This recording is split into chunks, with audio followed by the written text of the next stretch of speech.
Picks.com. And with that, from On Three, we welcome our friend and recurring guest to the show, Steve Wiltfong. Steve, how are you, my friend? Gentlemen, it's that time of year. Thanks for having me on. What's going on? Man, big day. We had Drake Stubbs on about 20 minutes ago talking about his flip to the Gators from Miami. Gators go from ranked somewhere in the 40s and 50s. I forgot where On Three had him about 3 weeks ago. Now sitting at number 11 in the On Three rankings. A bunch of flips, a bunch of guys that Florida still after. What do you think's going on in Gainesville, and how good is Wednesday going to be for the Florida Gators? Well, look, man, the administration rallying behind Coach Billy Napier and company gave this staff a burst of momentum on the recruiting trail because everybody likes Coach Nape. Everybody liked this coaching staff. Florida built really good relationships with a lot of these top targets. There was just a lot of uncertainty about who would be coaching this program going into the season. And then certainly in September when they started the season with that tough loss to Miami. But they hung in there. The culture was strong. It was been a long rebuild. The kids played hard week in and week out. Should have got a win on the road at Tennessee. Had some quarterback injuries there, but I think the kids felt it. The administration obviously felt it. They backed this coaching staff, won 3 games in a row, and they were able to circle back on these strong relationships that they had with these young men, their families, their circle of trust, and it's starting to pay off on the recruiting trail. And it certainly doesn't hurt in the NIL era, when you got the resources and infrastructures to flex some muscles on the trail. The Gators are flexing there too now, and it's all coming together. But the resources and infrastructure don't matter if you can't make relationships with kids and prove that you can get them where they want to go. And I think that this Florida staff is earning that trust with these young men. You got that Billy Bob bringing on the trail. I 100% agree with that. Scott Strickland looked crazy because he makes the statement, and I think you needed to make it because you needed to have something public to guys. Hey, listen, this is going to be your coach. The guy that's recruiting you right now is going to be your coach. And then Florida goes to Austin 48 hours after the statement, and that's a disaster. But how much of it was not only knowing, hey, Billy's coming back. I've seen that. That's happening. But now we have a proof of concept. Beat LSU at home as an underdog, beat a top 10 team in Ole Miss, go and handle FSU. And all of a sudden, a team that started the season 1-3 finishes 7-5. I'm certain number 2 at quarterback doesn't hurt recruiting either. And then you're going into a bowl game. How much did all of that sequence of events really help this momentum now? Look, and you get those 15 extra bowl practices or whatever it is with your young quarterback, DJ Lagway, to gel with this team. You're going to have some guys enrolled early. Some of those guys maybe get to practice. I don't know what the calendar is. And Jordan Scarlett, it's been about 10 years since we last seen each other. We both had a lot more hair back then. You still got a full head of hair, but I remember it was real long back in the day when I covered you as an All-American out of St. Thomas Aquinas. He's not even listening to us right now. But anyway, I didn't catch the whole question. What were you asking me? It was one thing to have Scott come out and back Billy, but how much of it was a proof of concept that I can tell you something, but if you're telling me something, but I'm watching you on Saturday and it's loss, how much was it like, hey, I see what he's saying about their building, and now seeing Florida rack off those wins? Sure. You guys were in the swamp against the LSU, right? Yeah. I talked to a lot of people that were at the swamp that day. Did it just feel like a different kind of energy right from the onset? Yeah. And it was kind of a weird game because LSU had the ball for 93 plays. But that old swamp energy was coming back. Yeah, no, it just felt different. The Florida players rallied, got a big win. And look, man, again, they've been in all these ball games with the exception of Miami and Texas. Okay. Mm-hmm. They just weren't ready to play against Miami for whatever. Mario Cristobal does a good job of getting his teams up for big games generally. And that was a big game for Miami too, and they were up for it. But the way Florida responded shows you how hard these kids are playing for this coaching staff. And to get that win against LSU, to play physical against Ole Miss, and then obviously close strong and get a third win against Florida State, to your point, obviously shows these kids that are making their final decisions, because some of these guys were committed, that look, Florida, the belief that maybe you had early in them, now it's really resonating at the end of the cycle, and it's okay to commit and help build it up and be part of the new wave to get Florida back to where it's accustomed to. And for some of these guys, they don't even really have much recollection of Florida being a championship program. I mean, DJ Lagway is the most impactful recruit at Florida since Tim Tebow. Now obviously those are big shoes to fill, but Gatorade Player of the Year, but also a great leader. I mean, that was really what separated Tim Tebow, right? He was the guy in practice, first in every drill, nonstop energy, great teammate. DJ Lagway, his family, they were a great family to cover. There was no bullshit with them. They always were honest, and maybe even a little too honest at the end of the process when they're saying, hey, we're still talking to A&M and USC here a little bit at the end. But great leader, great kid. And you saw the video of one of the Gator walks where it seemed like DJ Lagway's dad knew everybody that was walking by, all the players on the team. So the culture in that locker room is in strong shape, and the recruits are feeling that, and they want to be part of helping build this thing back up. They flipped Tavares Dice from Auburn. Yeah. DJ Lagway, I want you to come block for me. Well, I'm there, man. I'll be there. Let's go. So the players in the locker room are helping recruit, and it's an exciting time. And Florida's not done. They had a top 10 class last year.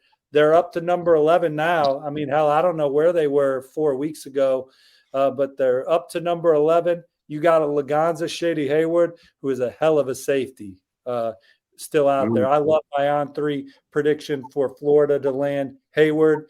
You're still battling for Jamie French, receiver committed to Texas. Onis Konanbanny's a 4-star defensive back committed to Tennessee that could ultimately end up in Florida's class. Certainly Solomon Thomas, the 5-star offensive lineman, committed to Florida State. Now, that's going to be some infrastructure and resources involved in that recruitment. But Florida's doing a good job on all fronts there. So, hold on. Let's talk Thomas a little bit. Now, that's coming down to a double bag a little bit there. And he's offensive guard. What do you got? What is your crystal ball at on Solomon Thomas, and like how do you predict this kind of playing out? I don't want to have a crystal ball on Solomon Thomas until 10 minutes before it's time, because that's a fluid one. But the Gators are in it, LSU's in it, and Florida State's in it, and he's trying to make the best decision for him. And he's dotting all his I's and crossing all his T's and taking his visits, and went to all 3 of these schools the last 3 Saturdays to continue to go through his process. And, it sounds like it could still go a few different ways, but it could go y'all's way. Yeah, I hope it goes our way, man. I hope distance and a little bit of the money plays out. I know offensive tackle was more important for us this class, but I do want to snatch that 5-star from Florida State. It looks sexy on the commit list, man. So I hope that plays out for us. How do you feel about Drake and Laganza both been in the same class? Like, what type of DB class are we getting right there?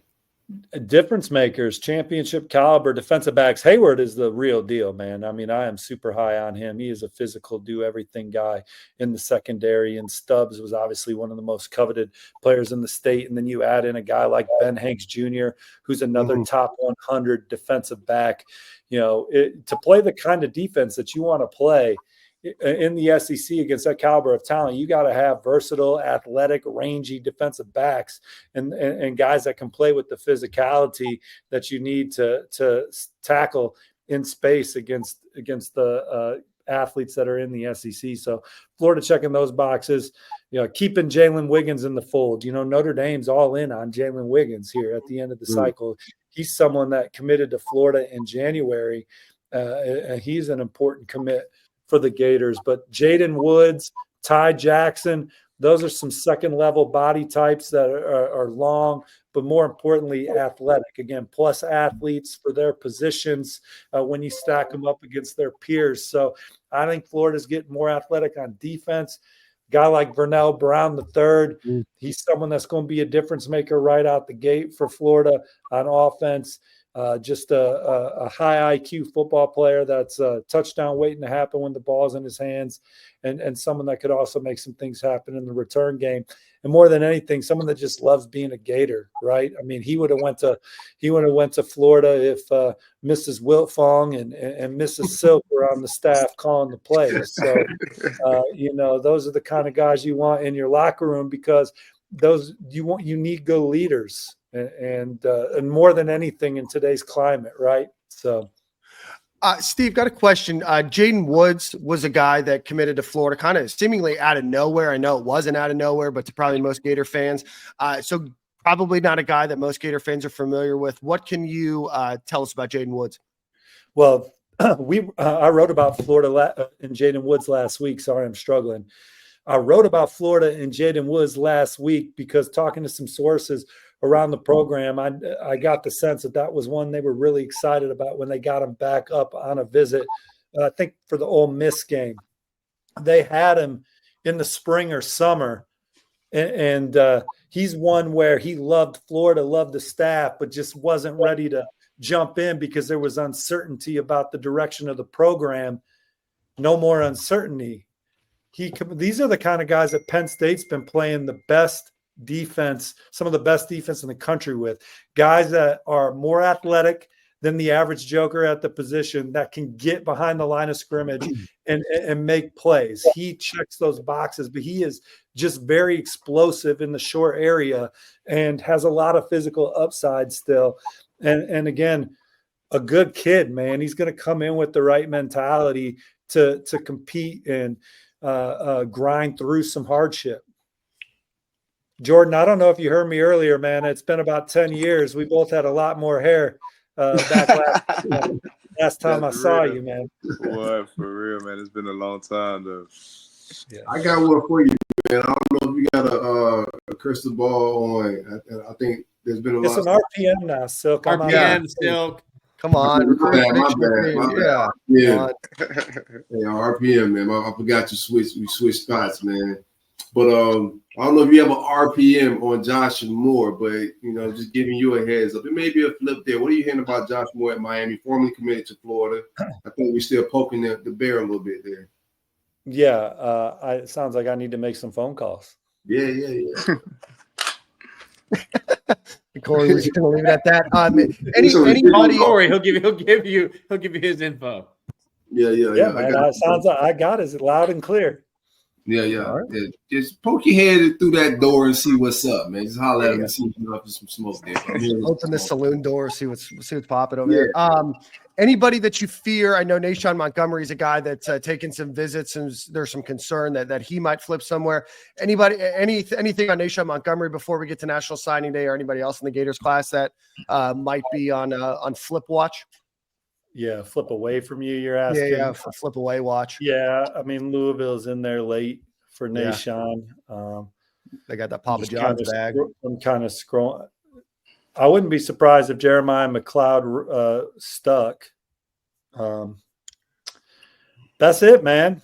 Yeah, that's it. I appreciate y'all having me on. This is I look forward to this every year. Yeah, man. Unfortunately, I got to get back to type. You got to make some phone calls. Josh Moore waiting on you. Yeah, I do got to make some Josh Moore phone calls now. Hey, Steve, let everybody know where they can follow you online if they don't know already. Guys, On3 Sports, On3 Recruits, everything On3, man. That's where you can find me. I'm excited to be there. We got a great team, a great website, and we're working hard to provide the best recruiting